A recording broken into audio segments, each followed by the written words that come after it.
स्वागत रैली में उमड़ी भीड़, कार्यकर्ताओं के उत्साह से मुख्यमंत्री तीरथ सिंह रावत दिखे गदगद। भाजयुमो के कार्यकर्ताओं ने बढ़ चढ़कर हिस्सा लिया। सीएम तीरथ सिंह रावत का बड़ा ऐलान, 30 अप्रैल तक पूरी की जाए चार धाम यात्रा की सभी व्यवस्थाएं। चार धाम यात्रा की तैयारियों को लेकर समीक्षा बैठक। एक्शन मोड में मुख्यमंत्री तीरथ सिंह रावत बोले, कार्यों के प्रति शिथिलता नहीं होगी बर्दाश्त। चार धाम यात्रा की तैयारियों की बैठक। सीएम तीरथ सिंह रावत का बड़ा बयान, कहा मेरे निर्णय से महाशिवरात्रि पर बढ़ी श्रद्धालुओं की संख्या। हरिद्वार कुंभ भी दिखेगा भव्य। रुड़की में नारी सशक्तिकरण को लेकर आयोजित कार्यक्रम में राज्यपाल बेबी रानी मौर्य ने की शिरकत, महिलाओं को किया संबोधित। उत्तराखंड में बैंक कर्मियों की दूसरे दिन हड़ताल जारी। पहले दिन 750 करोड़ का लेन देन हुआ प्रभावित, बैंकों को निजी हाथों में सौंपने का हो रहा है विरोध। आप देख रहे हैं के न्यूज, खबरों का सारथी।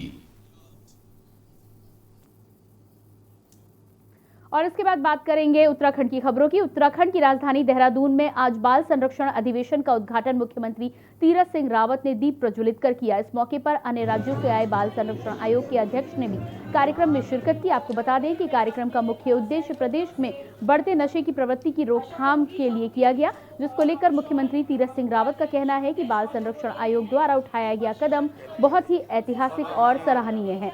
साथ ही उन्होंने ये भी कहा कि माता पिता द्वारा सही संस्कार देना बहुत जरूरी है, जिससे बच्चा गलत राह पर ना जाए। वहीं इसी दौरान मौजूद उत्तराखंड बाल आयोग की अध्यक्ष उषा नेगी ने कहा कि जिस प्रकार आज युवाओं में नशे की लत बढ़ती जा रही है, उसको लेकर समय समय पर आयोग द्वारा जागरूकता अभियान चलाया जा रहा है।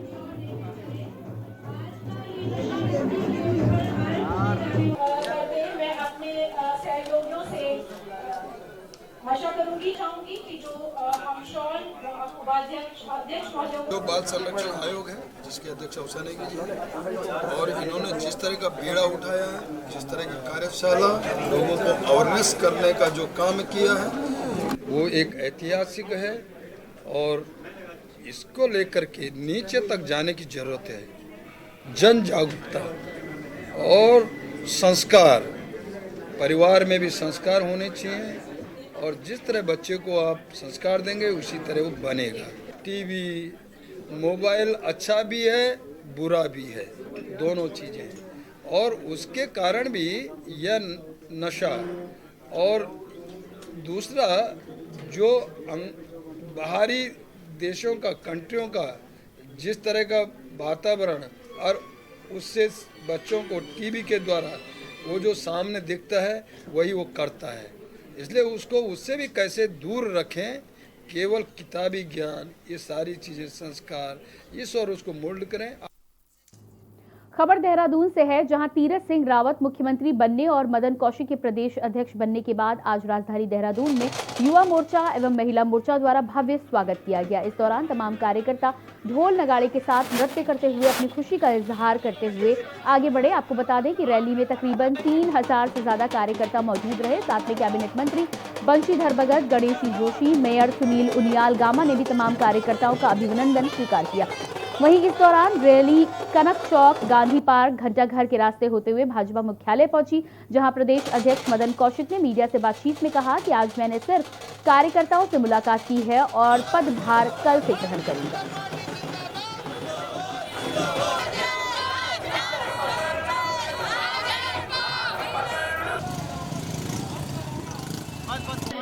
आज कार्यालय के लिए अध्यक्ष चुनने के बाद मैं पहली बार आया हूं। पद ग्रहण कल करूंगा, यानी चार्ज कर लूंगा। आज माननीय मुख्यमंत्री जी का कार्यालय में भव्य स्वागत हुआ। इसके बाद पदाधिकारियों के साथ बैठेंगे, और माननीय मुख्यमंत्री जी ने आज कार्यकर्ताओं को स्पष्ट संदेश दिया है, और मैंने माननीय मुख्यमंत्री जी को पूरा विश्वास दिलाया है कि सरकार की कल्याणकारी योजनाएं अंतिम छोर पर बैठे हुए व्यक्ति तक पहुंचे, और सरकार के काम और अंतिम व्यक्ति के बीच में हमारा कार्यकर्ता पुल का काम करेगा, एक सेतु का काम करेगा। और उस सेतु में यदि कोई भी बाधक बनेगा, उसको भारतीय जनता पार्टी सहन नहीं करेगी। कार्यकर्ताओं के लिए पूरी तरीके से आज ये संदेश हमने दिया है। अच्छा है, जब परिवर्तन हुआ है तो उसका एक असर कार्यकर्ता के साथ साथ जनता में भी दिखना चाहिए। अच्छा असर दिख रहा है और दोनों हमारे जो मुख्यमंत्री हैं और प्रदेश अध्यक्ष हैं, दोनों पुराने कार्यकर्ता हैं। अच्छा कार्यक्रम हो रहा है और अच्छा ही होगा। जनता में अपार उत्साह है। बाजार शहर में भी जिस प्रकार का उत्साह लोगों में दिखा और कार्यकर्ताओं में दिखा, 7 किलोमीटर का रनवे जिस प्रकार का था और उसमें लोगों के चेहरे पे, कार्यकर्ताओं के चेहरे पे मुस्कान थी, तो उसी से लगाया जा सकता है कि आने वाला 2022 होगा तो वो जैसे बताया अध्यक्ष जी ने कि 60 पार करेंगे। निश्चित है हम लोग सरकार बनाएंगे और 60 पार करेंगे। एक यह पूरा प्रदेश के अंदर दिख रहा है। साथ ही मैं कहूं तो मैंने सीधे कहा कि जनता क्या कहती है, जनता की आवाज वो हम पहचानेंगे, जनता का चेहरा वो समझेंगे, वो क्या चाहता है और उसको समझते हुए हम आगे बढ़ेंगे। तीरथ सिंह रावत को मुख्यमंत्री बनाए जाने के बाद और मदन कौशिक को प्रदेश अध्यक्ष बनाए जाने के बाद से आज उनका भव्य स्वागत किया जा रहा है। आप साफ तौर पर मेरे पीछे तस्वीरों में देख सकते हैं, इस समय गाड़ी में मुख्यमंत्री तीरथ सिंह रावत जी इस समय मौजूद है और प्रदेश अध्यक्ष हाल ही में नवनियुक्त मदन कौशिक जी भी मौजूद है। कैबिनेट मंत्री बंशीधर भगत और गणेश जोशी भी इस समय मौजूद है यहाँ पर और साथ ही साथ मेयर सुनील उनियाल गामा जी भी यहाँ पर मौजूद है। और साफ तौर पर अगर हम कार्यकर्ताओं की बात करें तो युवा मोर्चा द्वारा आप देख सकते हैं यहाँ पर तकरीबन ऐसा बताया जा रहा है कि आप 3000 से ज्यादा कार्यकर्ता इस दौरान यहाँ पर मौजूद है और जो कार्यकर्ताओं के चेहरे पर खुशी की लहर देख रहे हैं आप, वो अलग ही इनके चेहरे पर उत्साह है और किस तरह से जोश है आप साफ तौर पर तस्वीरों में देख सकते हैं कि कितना भव्य स्वागत कर रहे हैं कार्यकर्ताओं के साथ। देहरादून की तमाम जनता भी आज इनका भव्य स्वागत यहाँ पर कर रही है। साफ तौर पर आप खुशी की लहर कार्यकर्ताओं के चेहरे पर देख सकते हैं और जिस तरह से लगातार आगे यहाँ पर कार्यकर्ता एक जोश के साथ आगे बढ़ते जा रहे हैं। और अब ये कनक चौक की तरफ यहाँ से ये जो रैली है कनक चौक की और यहाँ से बढ़ रही है, धीरे धीरे यहाँ से कनक चौक की और लगातार ये रैली अब बढ़ती जा रही है। और जैसे जैसे रैली आगे बढ़ती जा रही है, जो कार्यकर्ता है उनकी भी जो जमावड़ा है वो लगातार आगे, ये जो काफिला है बढ़ता ही जा रहा है। आप साफ तौर पर देख सकते हैं मुख्यमंत्री तीरथ सिंह रावत, प्रदेश अध्यक्ष मदन कौशिक की जय जयकार यहाँ पर हो रही है। प्रधानमंत्री नरेंद्र मोदी के जय जयकार के नारे लगातार यहाँ पर लगाए जा रहे हैं। ढोल नगाड़ों के साथ आप साफ तौर पर देख सकते हैं कि ढोल नगाड़े में भी काफी उत्साह यहाँ पर देखने को मिल रहा है। लगातार यहाँ पर कार्यकर्ताओं द्वारा भव्य स्वागत यहाँ पर किया जा रहा है। रैली धीरे धीरे कनक चौक की ओर बढ़ती हुई साफ तौर पर हम आपको तस्वीरों में दिखा रहे हैं। लगातार जैसे जैसे रैली आगे बढ़ रही है, कार्यकर्ताओं का जमावड़ा भी लगातार बढ़ता ही जा रहा है। देहरादून की जनता भी इसमें लगातार शामिल होती जा रही है। कहीं ना कहीं जो यहाँ ट्रैफिक की अगर हम बात करें तो ट्रैफिक को भी एक तरफ रोक दिया गया है। रूट्स की अगर हम यहाँ पर बात करें तो लगातार जो रूट्स हैं उनको भी डाइवर्ट यहाँ पर कर दिया गया है। कह सकते हैं कि साफ तौर पर तस्वीरों में कहीं ना कहीं ट्रैफिक भी इस समय यहाँ पर कहीं ना कहीं थोड़ी बहुत परेशानियां हो रही है। लेकिन जो इस समय जो पुलिस की अगर व्यवस्थाओं की बात करें तो उन्होंने चारों ओर से जो व्यवस्था है उसको सुचारू रखने के लिए ट्रैफिक रूट्स को यहाँ पर डाइवर्ट कर दिया है। लेकिन अगर बात की जाए रैली की तो रैली लगातार आगे बढ़ रही है और अब कनक चौक की ओर यहाँ पर रैली पहुंचने ही वाली है। कनक चौक के बाद से ये रैली अब गांधी पार्क की तरफ जाएगी, वहां पर उनका भव्य स्वागत किया जाएगा। भव्य गांधी पार्क के बाद से ये रैली घंटाघर की ओर बढ़ेगी, जहां पर उनका भव्य स्वागत होगा और जिसके बाद से प्रिंस चौक की ओर बढ़ते हुए प्रदेश मुख्यालय जाएगी, जहां पर प्रदेश अध्यक्ष मदन कौशिक जी पदभार ग्रहण करेंगे। वीडियो जर्नलिस्ट लईक अहमद के साथ मैं अशोक कुमार, के न्यूज इंडिया, देहरादून। सरोवर नगरी नैनीताल में आज दूसरे दिन भी सरकारी व गैर सरकारी बैंक के कर्मचारियों ने स्टेट बैंक परिसर में एकत्र होकर सरकार के खिलाफ जमकर नारेबाजी की। नैनीताल में आज दूसरे दिन बैंकों में ताले लटके रहे। कर्मियों की हड़ताल के चलते ग्राहकों सहित नैनीताल पहुंचे पर्यटकों को भी दिक्कतों का सामना करना पड़े। आपको बता दें कि हाल ही में केंद्र सरकार द्वारा बैंकों के विलयीकरण का विरोध कर रहे, केंद्र सरकार के फैसले का विरोध कर रहे बैंक कर्मियों का कहना है कि केंद्र सरकार ने अगर जल्द ही अपना फैसला वापस नहीं लिया तो सभी बैंक कर्मचारी अनिश्चितकालीन हड़ताल के लिए आगे जाएंगे और इसके लिए वो मजबूर होंगे, जिसको पूरी जिम्मेदारी केंद्र सरकार की ही होगी।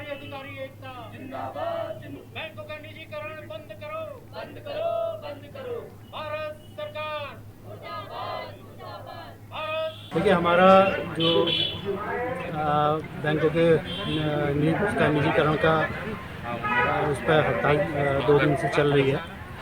सरकार की जो मंशा चल रही है, जो हमारे पब्लिक सेक्टर के बैंक हैं उनको भी निजीकरण की ओर ले जा रही है, जो देश हित में नहीं है, न कर्मचारियों के हित में है, और इससे देश को बहुत बड़ा नुकसान हो रहा है। 2 दिन तक बैंक बंद रहने से जहां उपभोक्ताओं को दिक्कतों का सामना करना पड़ रहा है, तो वहीं खटीमा में सरकारी बैंक के निजीकरण के विरोध में बैंक कर्मचारियों की हड़ताल पर रहे बैंक कर्मियों ने अपने संस्थान के आगे प्रदर्शन कर सरकार के कदम को सही नहीं ठहराया। साथ ही सरकारी बैंक निजीकरण कदम से बैंक कर्मचारी के साथ उपभोक्ताओं के अस्तित्व का खतरा भी बढ़ा हुआ बताया है।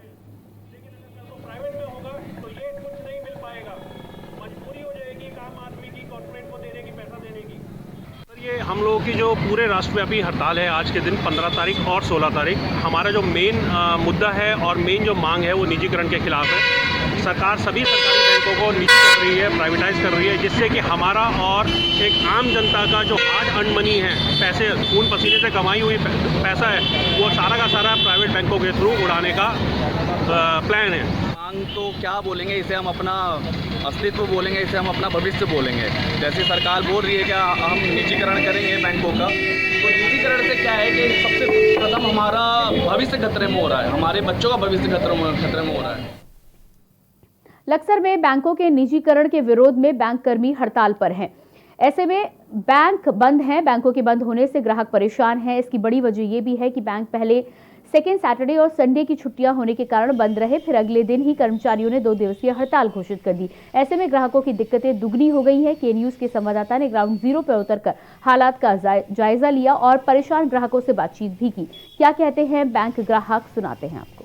लक्सर में निजीकरण को चलते जो है, जो बैंक हड़ताल पर कर्मचारी हैं, उनसे जो आमजन हैं, जो लोग हैं, वो परेशान हैं। कुछ लोग हमारे साथ मौजूद है। आप कहाँ से हो? हम यहीं से भुरना गांव से हैं। अच्छा, भुरना गांव से आप बैंक में आए थे? हाँ जी, बैंक में आए थे।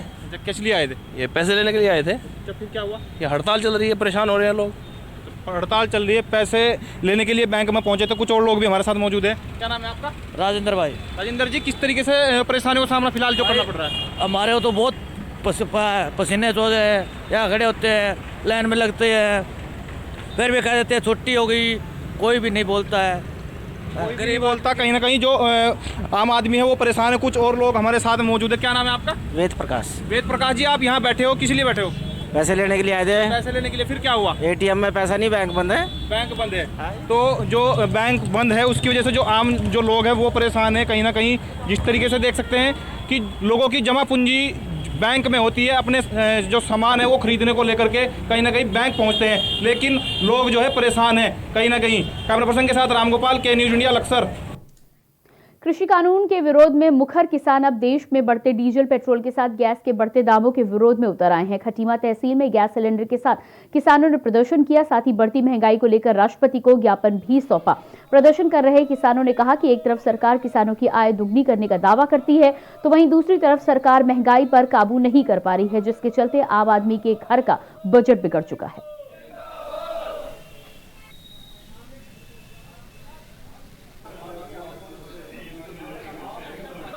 जो देश में इतनी महंगाई बढ़ गई है, जो डीजल पेट्रोल की कीमतें 90-100 हो रही हैं, सिलेंडर की कीमत जो है 900-1000 रुपये हो जा रही है, और आम आदमी का जीना भी दुश्वार हो गया है। रोज़ की रोजी रोटी में आममर्रा की ज़िंदगी को इतना डिस्टर्ब करके रख दिया है सरकार ने। हम आज संयुक्त मोर्चा की तरफ से जो एक कॉल आई थी, उसके महंगाई के विरोध में हम राष्ट्रपति के नाम से SDM साहब को ज्ञापन देने आए हैं। जो है सभी पूरे भारत में किसान जो है सरकार विरोधी दिवस मना रहे हैं। सरकार ने किसानों के साथ ये वादा किया था कि सरकार आएगी, मोदी सरकार आएगी तो किसानों की आय दोगुनी कर देगी, मगर हर रोज़ डीजल, पेट्रोल और गैस के इतने दाम बढ़ चुके हैं कि जो किसान है खेती करने में मजबूर हो गया है। और उत्तराखंड के बुलेटिन में खबरें अभी और भी हैं, लेकिन उससे पहले रुकेंगे एक छोटे से ब्रेक के लिए। आप देख रहे हैं के न्यूज, खबरों का सारथी।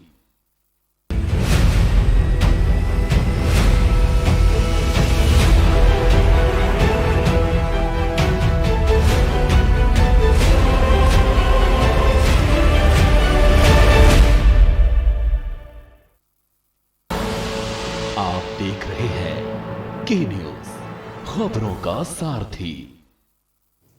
ब्रेक के बाद स्वागत है आपका। रुक करते हैं अगली खबर का। बाजपुर में समग्र शिक्षा माध्यमिक के तत्वाधान में विशेष आवश्यकता वाले बच्चों को प्रेरित करने के उद्देश्य से एक दिवसीय कार्यशाला का आयोजन किया गया। इस कार्यशाला में पहुंचे दिव्यांग छात्र छात्राओं के भविष्य के लिए तैयार रहने के लिए सुझाव दिए गए। मंगलवार को आदर्श कन्या इंटर कॉलेज में समग्र शिक्षा माध्यमिक तत्वाधान में विशेष आवश्यकता बच्चों को प्रेरित करने के लिए एक दिवसीय कार्यशाला का आयोजन किया गया। कार्यशाला का शुभारंभ राजकीय इंटर कॉलेज बरहैनी के प्रधानाचार्य महेश कुमार और आदर्श कन्या इंटर कॉलेज के अध्यक्ष नरेंद्र खत्री ने संयुक्त रूप से किया। इस दौरान कार्यक्रम में पहुंचे बच्चों और उनके अभिभावकों को संबोधित करते हुए कार्यक्रम के संयोजक इंटर कॉलेज हरसान के प्रभारी प्रधानाचार्य इंद्रीश बेग ने कहा कि दिव्यांगता अभिशाप नहीं है, जिसके अनेकों उदाहरण हम सबके सामने हैं।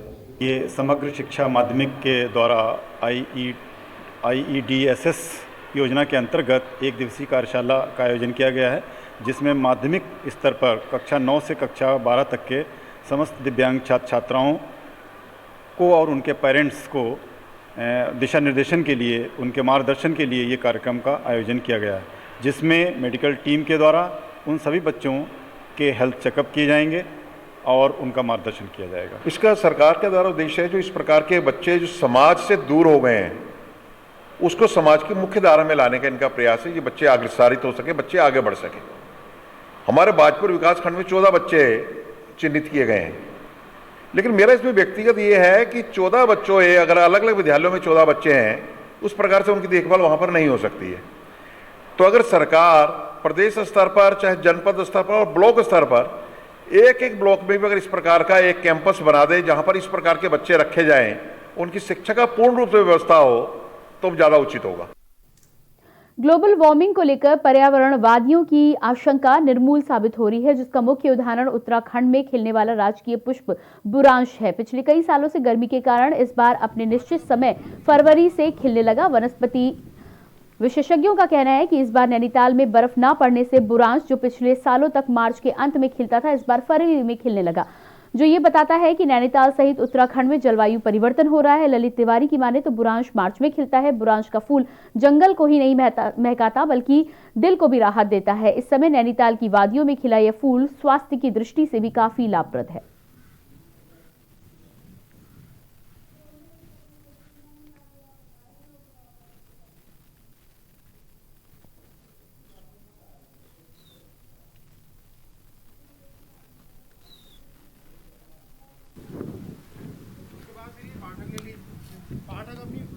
जो बुरांश का फूल है, जो यहाँ पे काफ़ी मात्रा में जो पाया जाता है वो, तो उसमें हमारे जो विटामिन है, मिनरल है और साथ में जो हमारे कोलेस्ट्रॉल कम करने की जो एलिमेंट है उसमें वो ज़्यादा है। तो इसलिए जो है उसमें जो हार्ट के, खासकर हार्ट के पेशेंट के अच्छा माना जाता है, क्योंकि कोलेस्ट्रॉल कम होगी तो उसको ब्लड प्रेशर के चांसेस कम होंगे। उत्तराखंड के जो वेजिटेशन है उसका बहुत महत्वपूर्ण अंग एक हमारा बुरांश है, और बुरांश को जिस तरह से हम देख रहे हैं कई वर्षों से एनालिसिस के आधार पर उसमें फ्लक्चुएशंस चल रही हैं, उसके फूल खिलने की जो समय है उसमें परिवर्तन नज़र आ रहा है। और इस वर्ष जब हम इसको देख रहे हैं कि वो फरवरी में ही बुरांश का फूल खिल चुका है।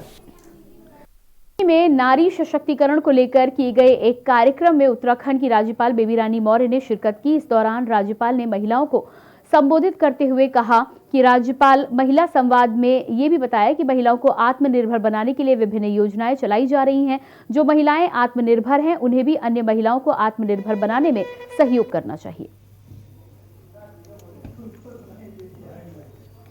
वही याद रह जाएगा। मैं तो यही सोच के काम करती हूँ।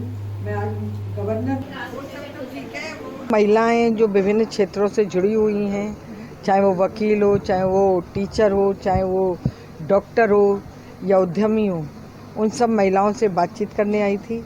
महिला एक दूसरी महिला की कैसे मदद कर सकती है, किसी महिला को कैसे आत्मनिर्भर बना सकती है, यही सारी बातें थी जो हम यहाँ बैठ के बातचीत की है। और रुड़की की जो हमारी बहनें हैं, जो गरीब बहनें हैं, उनको हम आत्मनिर्भर कैसे बनाएं, इस बात पर भी हमने चर्चा की। आज प्रोग्राम हमारा था कि वुमेन एंटरप्रेन्योर्स को मोटिवेट किया जाए, जिसमें कि हमने माननीय गवर्नर महोदया को बुलाया था, तो उन्होंने काफ़ी अच्छा मोटिवेशनल प्रोग्राम किया है और काफ़ी हमें उत्साह भी मिला है। हमारी काफ़ी वुमेन एंटरप्रेन्योर को भी काफ़ी उत्साह मिला है, प्रोफेशनल्स को काफ़ी उत्साह मिला है। बहुत सौभाग्य की बात थी कि राजभवन से उठ के आदरणीय महामहिम जी किसी निजी कार्यक्रम में आई हैं, पहली बार रुड़की, और वो भी 3 घंटे का लंबे समय उन्होंने यहाँ दिया है। महिला सशक्तिकरण में महिला उद्यमियों से, महिला टीचर से, महिला अधिवक्ताओं से, एंटरप्रेन्योर से, प्रोफेशनल से वो मिल के गई हैं और बहुत प्रोत्साहित वचन उन्होंने यहाँ दिए हैं और कुछ प्रेरणा ऐसी मिली है कि हम एप्रो ग्लोबल लिमिटेड के माध्यम से बहुत अच्छा काम महिलाओं के उत्थान के क्षेत्र में शीघ्र करने वाले। मुख्यमंत्री तीरथ सिंह रावत के आदेश के बाद कुंभ कार्यों में तेजी आई है। जहां बैरागी अखाड़ों के लिए भूमि की पैमाइश का काम शुरू हो गया है, वहीं गढ़वाल मंडल आयुक्त रविनाथ रमन ने 31 मार्च तक कुंभ के मेले के सभी कार्यों को पूर्ण करने के निर्देश दे दिए हैं। रविनाथ रमन हरिद्वार पहुंचे और अधिकारियों के साथ बैठक कर कुंभ मेले की प्रगति की जानकारी भी ली। इस दौरान रविनाथ रमन ने बताया कि 31 मार्च तक कुंभ मेले के सभी काम पूरे कर लिए जाएंगे। उनके द्वारा अधिकारियों को मेले में सेक्टर वार मजिस्ट्रेट की तैनाती, बिजली, पानी व्यवस्था सुचारू रूप से नियोजित करने के भी निर्देश दिए गए हैं। साथ ही कहा गया है कि बैरागी अखाड़ों के लिए 80 हेक्टेयर भूमि हरिद्वार के बैरागी कैंप में चिन्हित की गई है। वो बहुत ही जल्दी वहां पर बिजली, पानी, सड़क आदि की मूलभूत व्यवस्था करा दी जाएगी।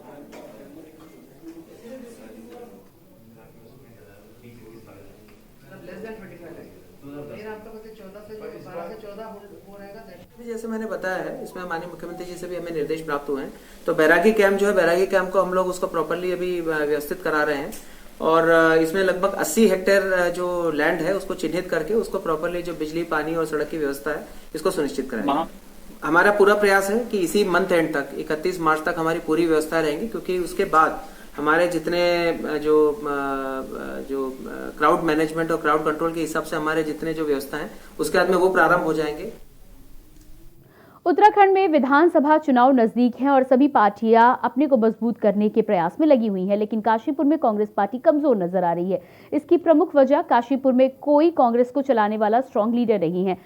कांग्रेस के दिग्गज जाने माने नेता कार्यकर्ता कांग्रेस को अलविदा बोलते हुए यहां पर नजर आ रहे हैं।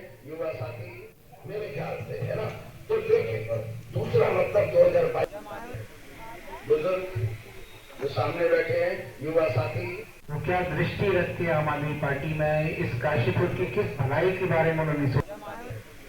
बुजुर्ग जो सामने बैठे हैं युवा साथी कि इस बारे में अपना मैं हमारे खास तौर से हमारी जसपुर काशीपुर विधानसभा की बात करूं तो हमारे लोगों बड़ी मोहब्बत से हमारे साथ लोग जुड़ रहे हैं आम आदमी में। आज आपने देख लिया होगा कि कितनी संख्या में लोग यहाँ पर आम आदमी पार्टी में आए हैं। तो हम गांव देहातों में जो देख रहे हैं तो लोगों का एक लगाव, लोगों की एक दिलचस्पी आम आदमी तरफ बढ़ रही है और बहुत जल्द ही आम आदमी पार्टी का बहुत बड़ा कुनबा बढ़ेगा और इस प्रदेश में आम आदमी पार्टी की सरकार होगी।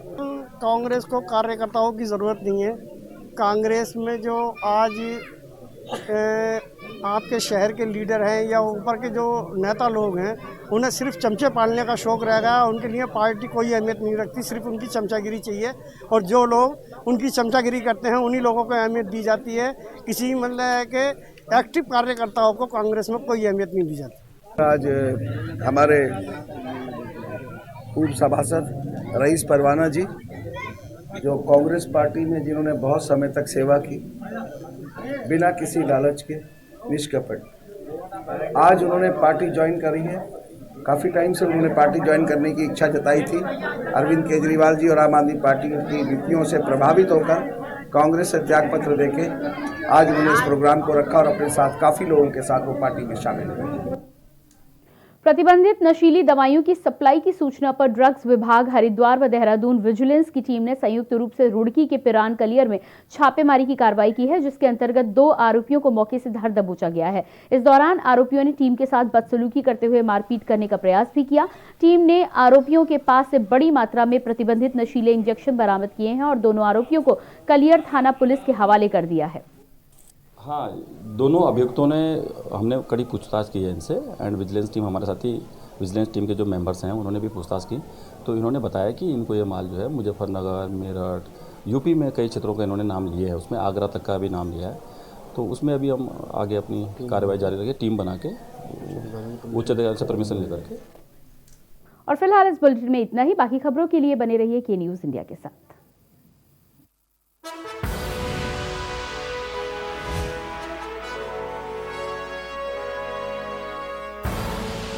आप देख रहे हैं के न्यूज़।